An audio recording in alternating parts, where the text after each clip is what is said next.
এখানে সম্পৃক্ত করা হয় নাই, ছাত্র সমাজের অবদানকে সম্পৃক্ত করা হয় নাই।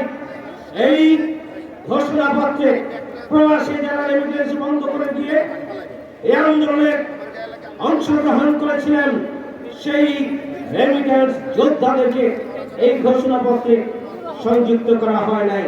আমরা পরিষ্কার করে বলতে চাই, এই অপূর্ণাঙ্গ ঘোষণা পত্র দেশের জনগণ মানে না।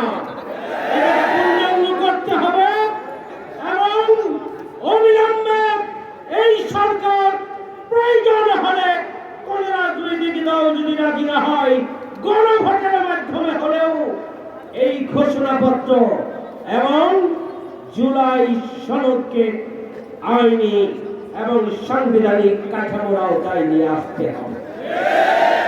সংগ্রামী ভাই আমার, মাসের পর মাস অন্তর্বর্তীকালীন সরকারের পক্ষ থেকে ঐক্যমত্য কমিশন তারা মিটিং করছেন, খাওয়া দাওয়া করছেন। আপনারা একের পর এক মিটিং, সিটিং, প্রেস কনফারেন্স চালিয়ে যাচ্ছেন।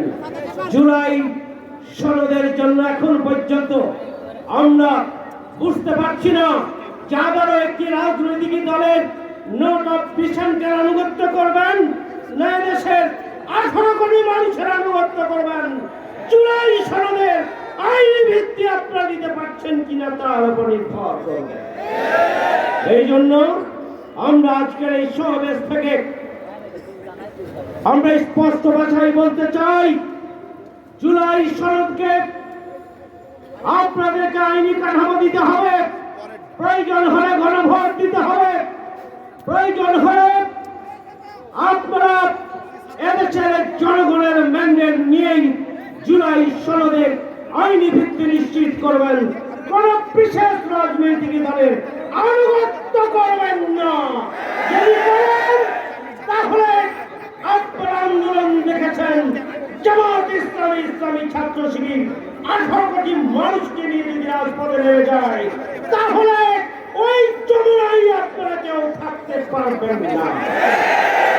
সেই জন্য শেষ পর্যন্ত আপনারা আর জনগণকে বিতস্পদ্ধ হয় এমন কোন তৎপরতা এবং ভূমিকা প্রদর্শন করবেন না। সে আহ্বান জানিয়ে আমার কথা এখানে শেষ করছি। এই পর্যায়ে আপনাদের সামনে